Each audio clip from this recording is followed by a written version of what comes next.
क्या आप जानते हैं कि पाकिस्तान के दूसरे वजीर आजम ख्वाजा नाज़िमुद्दीन को कैसे जलील करके निकाला गया था? ख्वाजा नाज़िमुद्दीन का ताल्लुक ढाका के नवाब घराने से था। लियाकत अली खान की जानशीन ख्वाजा नाज़िमुद्दीन के साथ जो तौहीन आमेज सलूक किया गया वो हमारी हिस्ट्री का स्याह बाब है। ख्वाजा नाज़िमुद्दीन को एक गवर्नर जनरल ने तिगनी का नाच नचाया था।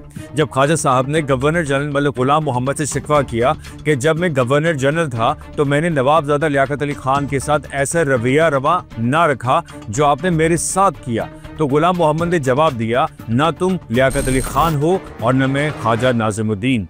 वज़ारत उस्मा से बरतफ़ी के बाद जब ख्वाजा नाज़िमुद्दीन जल्दी से घर आकर मलका बरतानिया को फ़ोन करना चाहते थे कि शायद उनकी बरतरफ़ी रोक दी जाए, लेकिन जब वो अपने घर पहुंचे तो तब मलिक गुलाम मोहम्मद के हुक्म पर उनके घर के फ़ोन का कनेक्शन ही काट दिया गया।